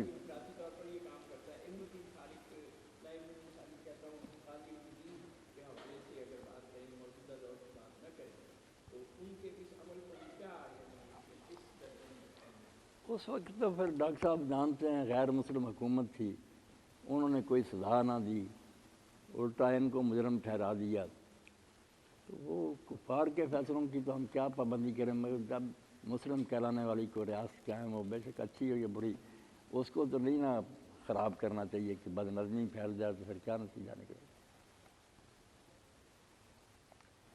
باقی جو معاملہ ہمارے ہاں ہوا نا، اس میں وہ جو کچھ گورنر صاحب نے کیا وہ لا قانونیت تھی، بہت سارے وہ آپ بھی بیان دیتا تھا کہ صافی آپ مجھے آ کر کہہ رہے ہیں کہ جدھر آپ جا رہے ہیں یہ ہلاکت کا رستہ، بھئی عدالت میں ایک معاملہ زیر بحث ہے، تفتیش ہو رہی ہے، عدالتوں کو کام کرنے دو۔ پہلے ہی چلا گیا اور اس کے ساتھ انٹرویو کیا، پھر پریس کانفرنس کی، سفارش کر دی صدر کو کہ اس کو معافی دے دو، پہلے ہی نہ ابھی عدالت نے فیصلہ کیا، نہ ہائی کورٹ میں گیا، کتنے مرحلے تھے کہ سپریم کورٹ تک جانے دو۔ آپ نے دیکھا ہی نا قاری صاحب کہ اس ملک میں ابھی تک کسی عدالت نے سزائے موت نہیں دی، وہ پوری طرح دیکھتے ہیں، کوئی اندھے تو نہیں، اس نے اپنی طرف سے یہ کارروائیاں شروع کر دی، پھر کالا قانون کہنا شروع کر دیا، شریعت کا ایک معاملہ، اور شریعت سے آگے بڑھ کر پارلیمنٹ نے پاس کیا ہوا بالاتفاق، ایسی حرکتیں کرتا چلا گیا۔ تو نتیجہ کیا ہوا آپ نے دیکھا ہی ہوگا نا، جنازہ کس طرح خراب ہوا۔ پڑھانے والا میں تو دیکھ نہیں سکا کہ کب وہ آیا جو ان کے بینک کا تھا، کب اس نے نیت باندھی، کچھ نہیں، تھوڑے بعد میں بس ہاتھ چلاتے دیکھے، اسی وقت سلام پھر گیا۔ بعد میں کیا ہوا کہ وہ شہباز بٹی اور عیسائی عورتیں گئیں، انہوں نے مشلیں جلائیں، عیسائی کیا ہے خوش ہو گئے، بس پورٹریٹ آگے رکھ لیا، بتیاں جلائیں۔ کافروں کو خوشی ہوئی اس کی، مسلمانوں کو تو دکھ ہی ہونا تھا کہ اگر تو کوئی کر نہیں سکتا تو حضور کے خلاف جو کچھ ہوا اس میں اتنی دلچسپی تو لے رہا کرانے کی، عافیہ کے لیے کچھ نہیں کیا، تو یہ اپنے انجام کو پھر پہنچ گیا۔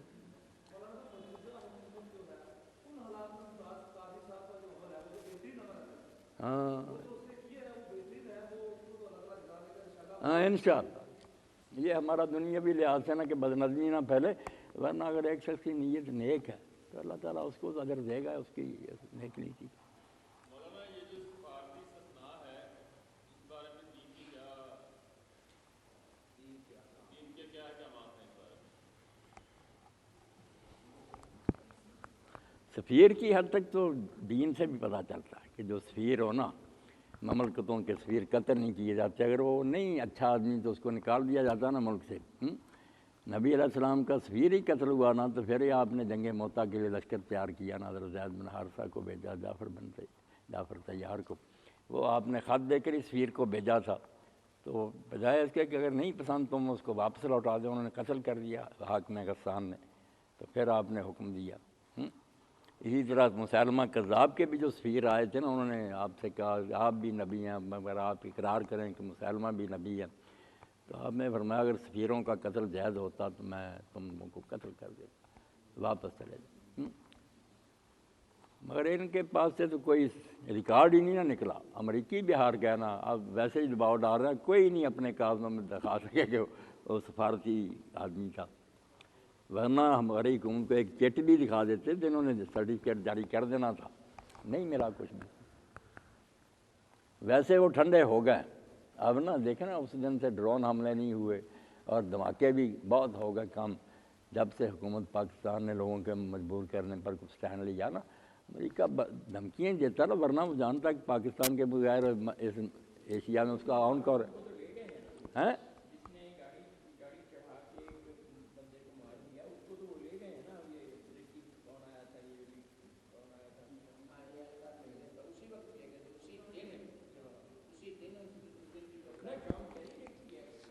نہیں وہ پہلے لے گئے، نہیں گئے۔ اب کل تو لکھا تھا کہ عدالت نے کہا وہ گاڑی بھی لو اور سارے نہیں، اس موقع پر ابھی تو جمے ہوئے، اللہ ان کی قدم ثابت رکھے۔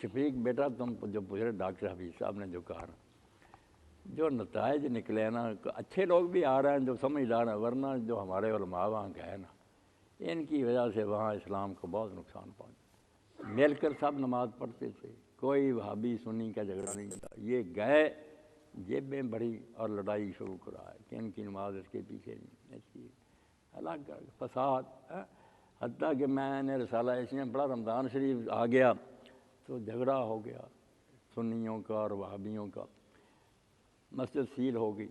پہلے تو ان کو لڑتے ہوئے انہوں نے کتے لائے پولیس والے، مسجد میں چھوڑے، انہوں نے الگ الگ کیا، پھر سیل کر دی مسجد۔ تو ایک دن مجسٹریٹ نے بلا کر کہا، عیسائی نے، کہ اللہ کے بندو تمہارا یار عبادت کا مہینہ ہے، مجھے شرم آتی ہے کہ تالے لگے ہوئے، آپس میں کوئی معاملہ طے کرو۔ تو انہوں نے یہی ہنگامہ برپا کیا، ادھر بھی سنیت شیعت بریلیت یہ سارے جھگڑے شروع کر دیے۔ جو پڑھ لکھ کر خود ہی مسلمان ہوتے ہیں نا، یا کوئی اچھے لوگ بھی ہیں جو ان جھگڑوں میں نہیں پڑھتے، وہ ٹھیک ہے، ورنہ اس تبلیغ کا ضرر زیادہ ہے نفع سے، فائدہ تھوڑا ہی، فساد برپا کر دیا نا۔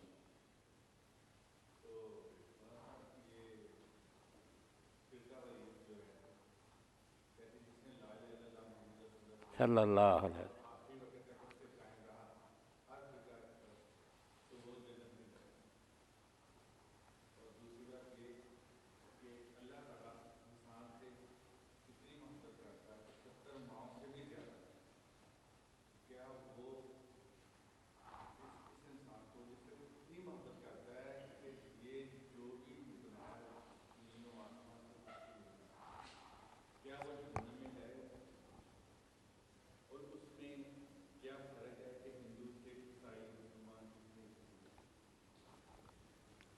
مسلمان کے بارے میں آپ پوچھ رہے ہیں جی؟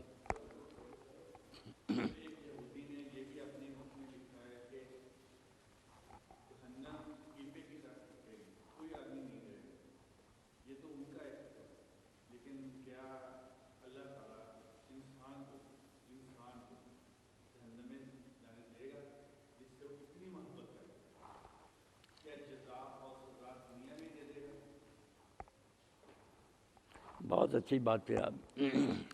ایک تو بات جو ہے نا جس کی وضاحت درکار ہوئی کہ جب آپ نے فرمایا نا کہ جس نے لا الہ الا اللہ کہا وہ جنت میں داخل ہوگا، اس کا ایک ٹکڑا جو ہر جگہ ساتھ نہیں لکھا گیا، اس کی وجہ سے لوگوں کو بہت غلط فہمیاں ہو گئیں، اور ایک فرقہ ہی مشکل پیدا ہو گیا مرجئہ کا، کہ جو کہتا ہے ایمان کے بعد کسی عمل کی ضرورت نہیں، بے شک سارے گناہ کرو نہ دن رات، لا الہ کہہ رہی ہے۔ اسی حدیث کو پکڑ کر مرجئہ، یہ ہمارے حکمران یا یاش لوگ جو ہیں اسی گروہ کے ہیں، ان کو مرجئہ نام کا نہیں پتہ، فرقہ وہی ہے، بڑے بڑے عالم تھے، انہوں نے یہی بدماشی پھیلائی کہ کلمہ پڑھ لیا اب کیا لائسنس مل گیا۔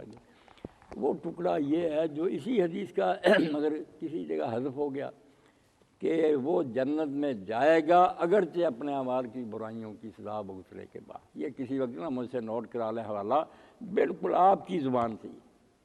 اسی لیے حدیث کے ترک ہے نا چینلز جو اکٹھے کرنے پڑتے، ایک مضمون کی بات کئی کتابوں سے اکٹھی کرنی پڑتی ہے۔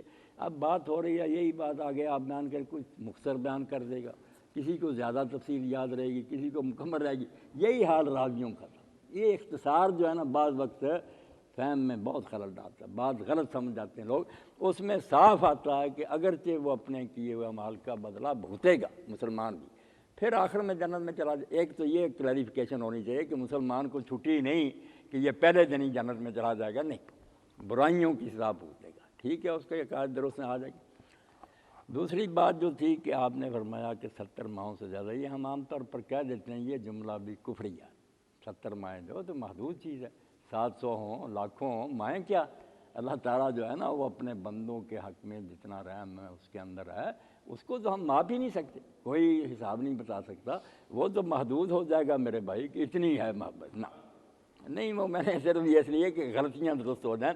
اللہ ارحم بعبادہ، اللہ اپنے بندوں پر بس ساری دنیا کی، جب حضور علیہ الصلوۃ والسلام قربان جایا پر سمجھایا تمثیل کے ذریعے کہ اللہ نے اپنی رحمت کے 100 حصے کیے، 100واں حصہ مخلوق میں تقسیم کیا، ذرہ ذرہ، حضور فرماتے ہیں اس کا نتیجہ ہے کہ 4 پایوں کا قدم اپنے بچے کے اوپر آ جاتا نا، وہ بھی ذرا سا اس کو نا اٹھا لیتے کہ دباؤ نہ پڑے، فرمایا وہ معمولی حصہ جو ذرہ ذرہ تقسیم 100واں، اس کا ہی اثر، تو جو اپنے پاس 99 حصے باقی رکھے ہوئے ہے اس کی رحمت کا کیا اللہ، یہ بھی سمجھانے کے لیے۔ جیسے مولانا احمد رضا خان رحمۃ اللہ نے ایک جگہ کہا، لوگوں نے کہا کہ حضور کا علم اور اللہ کا علم مساوی ہے، فرق یہ ہے کہ اللہ کا اپنا ہے یہ دیا، اس نے کہا توبہ توبہ توبہ، نبی علیہ السلام کا علم جو ہے نا ٹھیک ہے ساری مخلوق سے زیادہ، مگر وہ ایسا سمجھو جیسے ایک پانی کے قطرے کے 10,000 حصے کیے جائیں، تو 10واں 1000واں حصہ ہے قطرے کا، وہ حضور کا علم ہے، اور ادھر 10 کروڑ سمندر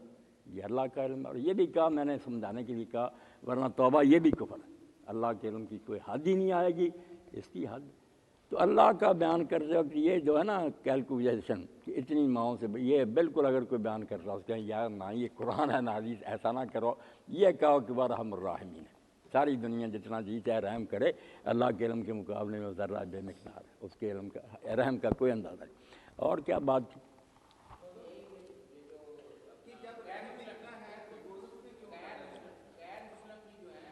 نہیں، مسلمان جو ہے نا ان کی بات، غیر مسلم کی کیا، مسلمانوں کے بارے میں آپ یہ سمجھ لیں، ان کے جناب آگے جو تفصیلی اعتقادات ہے، توحید ہے اس کی تشریح میں، حضور کے مرتبے کی تشریح میں، وہ سارے اختلاف ذیلی ہیں، بنیادی بات جو ہے نا کہ ایک سے کہتا اللہ ہے، وہ کائنات کا مالک ہے، اس نے پیدا کی، وہ ایک ہے، باقی سب اس کی مخلوق ہیں۔ رسول اللہ سچے ہیں، آخری نبی ہے، قیامت بر حق ہے، حساب کتاب ہوگا۔ وہ شخص جو ہے نا مومن ہے، مسلم ہے، اس کو جو شخص کافر کہتا ہے نا اس اختلاف کی وجہ سے کہ وہ شیعہ ہے، وہ بریلوی ہے، بالکل جھوٹا ہے۔ کلمہ گو کو کافر کہنے والا خود خطرہ مول لیتا ہے کہ شاید وہی کافر ہو جائے۔ کوئی گروہ ان میں سے کافر نہیں، فہم کا اختلاف ہے، جو اس کو پہنچا ہے اس پر جمع ہوا۔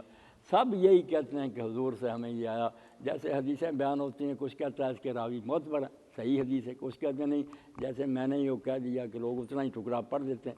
تو یہ تحقیق کی بات ہے، ورنہ کوئی کلمہ گوئی نہیں یہ ضرورت کرتا کہ میں اللہ کے رسول کی بات نہیں مانوں گا۔ اللہ کے رسول کی بات کی تلاش میں ہی ہے، مگر اس میں ہی فرق پڑ جاتا ہے، کسی کو تسلی ہو جاتی ہے کہ یہ نیریٹر جو ہے بیان کرنا ٹھیک ہے۔ تو فرقوں کے بارے میں آپ مطمئن ہو جائیں، مشرق مغرب میں ڈھنڈورا پیٹتا ہوں، سب انٹرنیٹ پر چل رہا، لوگ مجھے یہ کہہ رہے ہیں کہ تیرے جیسے چار ہی ہوتے ہیں نا عالم اسلام جو نا آرام سے رہتے، کیوں کافر ہیں شیعہ، بریلوی کیوں مشرق ہیں، سب ان کی عالموں کی اپنی اپنی سمجھ۔ ہم بحث کریں گے کہ آپ کی یہ بات غلط ہے، دلائل سے قائل کریں گے، مگر جب تک وہ اللہ کو اللہ مان رہے ہیں، رسول اللہ کو آخری پیغمبر مان رہے ہیں، قرآن کو اللہ کی کتاب مانتے ہیں، آخرت پر یقین ہے، کافر کہنے کا کسی کو حق نہیں۔ میں ایک چھوٹا سا واقعہ سنا دوں، یہ اپنے کا شیعہ تو پتہ نہیں اپنی جگہ کیا کہ شیخ الہند محمود الحسن رحمۃ اللہ علیہ کے استاد سے مولانا رشید احمد گنگوئی رحمۃ اللہ، بہت فقیر سے عالم تھے۔ آخر عمر میں انہوں نے قواعد التکفیر پر ایک رسالہ لکھا کہ کافر کہاں جا کر کہنا کسی کلمہ کو۔ تو انہوں نے ایک دن کہا شیخ الہند، یہ رسالہ لکھنے کے بعد اب مجھ میں جرأت نہیں رہی کہ میں شیعوں کو کافر کہوں، کافر والی کوئی بات نہیں ملی، گمراہ جھوٹے جو مرضی۔ تو شیخ الہند نے کہا کہ ہم میں حوصلہ نہیں کہ ہم انہیں مومن کہیں۔ تو انہوں نے کہا میں آپ کو کہتا ہوں ضرور مومن کہو، کافر کہنے سے روکو۔ کافر جو ہے نا اس کے لیے کوئی بنیاد نہیں، ٹھوس بنیاد چاہیے کہ ایک شخص صاف کہہ دے کہ جس کو میں نبی مانتا تھا میں نہیں مانتا، وہ نہیں نبی، میں اس کی نبوت کا قائل۔ یہ چیز اس کو اسلام میں لائی تھی، جس دن یہ سرحد پار کرے گا نا کہ میں محمد رسول اللہ کو نبی نہیں مانتا، کافر صرف اس دن ہوگا، باقی وہ بکواس کرے، غلط باتیں کرے، جھوٹ بولے، رد کرو علم سے۔ تو ایک تو کفر جو ہے نا اس کو سمجھیں کہ یہ کسی پر الزام لگانا بالکل باطل ہے، کلمہ جب تک پڑھ رہا ہے۔ جہنم سے آخر یہ سب نکل آئیں گے، یہ جائیں گے اعمال کی خرابی بھی ہے، عقیدے درست ہیں، اعمال خراب ہیں، اس کی حساب ہوگی، یہ مجرم ہیں۔ کفار جو ہیں وہ باغی ہیں، وہ جیسے اللہ کی طرف سے ایک نمائندہ آیا، حکومت نے ایک گورنر بھیجا، ڈی سی بھیجا، کچھ لوگوں نے کہہ دیا ہم پہلوں کو مانتے اس کو نہیں مانتے، تو دراصل حکومت کے خلاف بغاوت کر دی نا، پہلے بھی اسی حکومت نے بھیجے تھے، عیسیٰ علیہ السلام تک مانتا رہا، 10واں آیا آخری حاکم کہہ دیں بے شک اللہ نے بھیجا نہیں مانتا، تو یہ پھر اللہ کے باغی ہو جاتے ہیں۔ مجرم اور باغی میں ہر قانون فرق کر دیا، ایک حکومت کو تسلیم کرتا ہے، قانون کہتا ہے، مگر جرم ہو گیا اس کی سزا ملتی ہے اسے، مگر اس کو مملکت کا شہری مانا جاتا، ایک سرے سے انکار ہی کر دیتا کہ میں اس آئین کا باغی ہوں، اس حکومت کو نہیں مانتا، باغی کی سزا الگ ہے۔ یہ کفار جو حضور کی آمد کے بعد اپنے دینوں پر جمے، یہ باغی ہیں، انہوں نے اللہ تعالیٰ کے بھیجے ہوئے پریزنٹیو کو نہیں مانا، اب یہ ان کے لیے جنت کا کوئی سامان نہیں۔ حضور نے فرمایا اس اللہ کے جس اللہ کے ہاتھ میں میری جان اس کی قسم ہے کہ جس یہودی اور عیسائی نے میرا سن لیا کہ میں دنیا میں آگے پھر ایمان نہیں لایا، کبھی جنت میں داخل نہیں۔ کلمہ گو جائیں مجرم ہیں، قصوروار ہیں، مگر وہ احترام کرتے ہیں اللہ کا، اس کے رسول کا، اس کی کتاب کا۔ ان میں فرق کرنا بالکل معقول بات، باغی اور ہوتا ہے، مجرم جو ہے نا قصوروار بلا کے۔ کلمہ گو کو کافر نہ کہہ دے، بس سیدھی بات ہے۔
بات میرے بھائی ہے کہ کفار یہ سارے ہی ہیں، ان الذین کفروا من اہل الکتاب والمشرکین، یہ اہل کتاب ہوں، ایک یہ گروہ ہے، یہ بھی کافر ہے، ایک مشرکین کا گروہ۔ یہ کافروں کی آگے کیٹیگریاں کہ ایک مشرک بھی ہیں، کافر بھی ہیں، ساتھ وہ انبیاء کے بھی منکر ہیں، وہ الگ ہے۔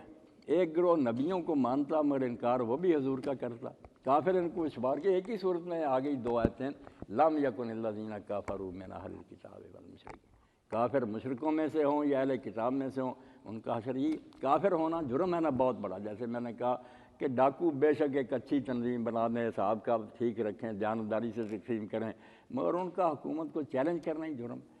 اس لیے جو کافر ہے نا کہتا کہ اللہ نہیں، یا اللہ کو مانا، اس کا رسول جو اس کی طرف سے آیا نائب بن کر واس رہا ہے اس کو نہیں مانا، وہ باغی ہو جاتا ہے نا۔ باغی کو نہ برطانوی قانون، وہاں تاج برطانیہ کے خلاف کوئی کہے میں نہیں شہری نہیں رہ سکتا، اس کے حقوق شہریت معطل ہو جائیں گے۔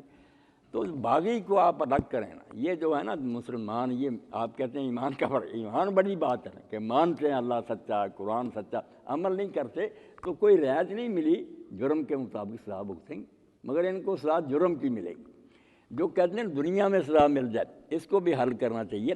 واقعی اللہ عادل ہے، آخرت کا عقیدہ اسی پر مبنی ہے کہ اگر اللہ انصاف نہ کرے، نیکوں کو انعام نہ ملے، بدوں کو سزا نہ ملے، مٹی ہو جائیں، تو اس سے بڑا تو چوپٹ راج کوئی نہیں، یہ تو اندھیر نگری ہے۔ پھر اس طرح تو دنیا کی حکومتوں میں ہم چیخ اٹھتے ہیں، مظاہرے کرتے ہیں، یار یہ کوئی حکومت ہے؟ اللہ کی اگر ایسی حکومت ہے نا کہ مٹی ہو جانا، تو اللہ تعالیٰ نے پھر کہا الیس اللہ بحکم الحاکم، دنیا کے حاکم ایسے غلط فیصلے نہیں کرتے، میں ان سب سے بڑا دانا نہیں، کیوں یہ فیصلہ کروں گا؟ فنجعل المسلمین کالمجرمین، حکم ماننے والے اور نافرمان برابر کہ مٹی میں مل گئے۔ وہ ساری عمر ظلم کرتا رہا، یہ بیچارہ لٹتا رہا، ظلم سہتا رہا، یہ انصاف ہوگا؟ پھر خدا کا انصاف ہونا چاہیے، یہ فطرت بھی چاہتی ہے، قانون بھی چاہتا ہے، مگر دنیا میں ڈاکٹر صاحب ہو نہیں نہ سکتا۔ یہاں سزا دینے کے لیے کتنا جتن کیا جائے، ممکن ہی آپ دیکھتے ہیں عدالت نے کئی مقدمے میں کہتے ہیں اس کو اتنی بار پھانسی دی ہے۔ بھائی جان تو ایک قانون کہتا ہے اور عدل بھی چاہتا ہے کہ اس نے اتنے آدمی کیے، اتنی بار مارنا چاہیے، مگر کیسے مارے؟ یہاں تو ایک بار قتل کرنے مر گیا۔ اس لیے آخرت رکھی گئی ہے جہاں بار بار مرے گا، بار بار وہ سارے پورے کیے جائیں گے جرائم۔ یہ بالکل ایک فطری اور معقول دین کا معاملہ ہے کہ ایک جہان آئے گا جہاں یہ پھر جان نہیں چھڑا سکے گا، سارے جرائم کے لیے اس کو نئی کھال ملے گی، مرے گا دوبارہ زندہ کر لیا جائے گا۔ عدل پورا وہاں ہی ہو سکتا ہے، اس فانی دنیا میں ممکن ہی کس طرح اس کو سارے جرائم کے ساتھ؟ ایک آدمی نے بے شمار قتل کر دیے، کتنے گھرانے لوٹ لیے۔ جی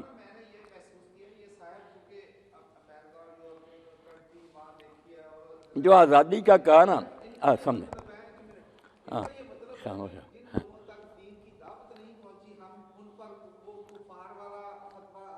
نہیں یہ ان کا مطلب نہیں، یہ کہتے ہیں جن کو ہم کفار کہتے ہیں ویسے اچھے کام کرتے ہیں جو ہمارے دین میں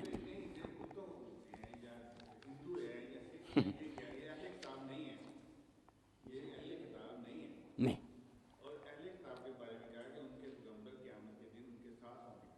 نہیں یہ وہ پیغمبر کے ساتھ تو ہوں گے نا جو اس کو مانتے رہے، جن پیغمبر کی تعلیم کی مخالفت کر دی، وہ تو انجیل میں آتا ہے کہ کئی لوگ اس دن کہیں گے کہ اے آقا سیدنا عیسیٰ علیہ السلام خود فرما رہے ہیں، تو میں صاف کہہ دوں گا کہ میرا تم سے کوئی تعلق نہیں، تم زبان سے سیدنا کہتے ہو، جو تعلیم میں نے دی تھی اس پر تو تم نے عمل ہی نہیں کیا۔ اب یہ سارا دین جب عیسائیوں نے بگاڑ دیا کہ سینٹ پال نے عیسیٰ علیہ السلام کو خدا اور خدا کا بیٹا منوا لیا، صلیب پر وہ چڑھے، ہمارا کفارہ ہو گیا، ہم جتنے جی، میں کہتا ہوں ایک عیسائی عالم نے یہاں تک ضرورت کی کہ اگر روزانہ عیسائی 70 مرتبہ زنا نہیں کرتا تو وہ مسیح پر ایمان ہی رکھتا، اس نے صلیب پر کیوں جان دی اگر ہم نے گناہ چھوڑنے سے؟ کفارہ ایجاد کر لیا۔ خنزیر کسی ملت میں حلال نہیں تھا، بائبل میں بھی حرام ہے، صرف پولوس ہے جس نے کہا کہ کھانے پینے سے آدمی ناپاک نہیں ہوتا، کتا کھاؤ، سور کھاؤ، جو مرضی، وہ نہیں کھاتے تو ان کی اپنی پسند نہیں، ورنہ جائز کر لیا سب، کھانے پینے، شراب حلال ہے، خنزیر حلال ہے، ختنہ بند، ساری شریعت منسوخ کر دی، بلکہ کہا کہ شریعت لعنت تھی جس سے مسیح نے ہماری جان چھڑائی، یہ نبیوں نے ہمارے گلے میں حلال حرام ڈالا ہوا تھا، اس نے جان دے کر ہمیں آزاد کرا دیا، اس لیے صلیب آزادی کا نشان ہے۔ دو چیزیں، یہ عیسیٰ علیہ السلام کا دین ہے نہیں، پولوس کا دین، سارا دین پولوس ہی، مسیح علیہ السلام کا ختنہ خود انجیل بات تھی، شاگردوں کا شریعت موسوی شریعت تھی ان کی، نامراد نے سب کو کینسل کر دیا، شریعت منسوخ ہوتی۔ اس کو ان کو عیسائی اچھے کام کرتے ہیں تو صرف مادی نقطہ نظر سے، کہ سچ بولنے میں تجارت کامیاب ہوتی ہے. کوئی یہ نہیں کہ نیکی سمجھ کے جہاں فریب اچھا لگتا ہے معاملات جو حکومتوں کے کھلی دلیری سے کرتے, کوئی ان کو شرم نہیں آتی وعدہ خلافی کرنے. ان کا جو ہے نا وہ افادیاتی ہے اخلاق کہ جس میں دنیاوی نفع ہے, اس وقت دیندار بنو بڑے. مسلمانوں یہ جو آپ کہتے ہیں وہاں کھانے دیتے ہیں وہ ان کو سب کس طرح کو, یہی جرم ہے ان کا. اگر وہ عیسائی ہوتے تو کہتے ہیں ہماری ملک میں آ کر یہ حرام کھاتے ہو, مگر جب انہوں نے میرے بھائی حلال حرام ختم کر دیا. اور اب تو آپ دیکھ لیں باقاعدہ پارلیمنٹوں نے وہاں مرد کی شادی جائز کر دی. کیا عیسائیت جس کا کہہ رہے ہیں, ان کا اخلاق صرف یوٹیلیٹیرین ہے کہ فائدہ ہوتا ہے اور کچھ نہیں. بات سوال و جواب کا سلسلہ تو شاید ختم نہ ہو, لیکن ہمارے پاس وقت محدود ہے اور ہم اپنے اسکیجول سے پہلے ہی کچھ پیچھے جا رہے ہیں. تو میرا خیال ہے میں اسحاق صاحب کا شکر گزار ہوں کہ انہوں نے ہمارے لیے وقت نکالا, تشریف لائے اور ہمارے سوالوں کے جواب دیے. ہمارا اگلا پروگرام پاکستان اسلامک میڈیکل ایسوسی ایشن سے متعلق ہے, پیما کیوں, اور پریزنٹیشن کریں گے ڈاکٹر عبدالحفیظ کاردار صاحب. ماشاء اللہ, پیما پنجاب کے صدر ہیں ماشاء اللہ. ڈاکٹر عبدالحفیظ کاردار صاحب.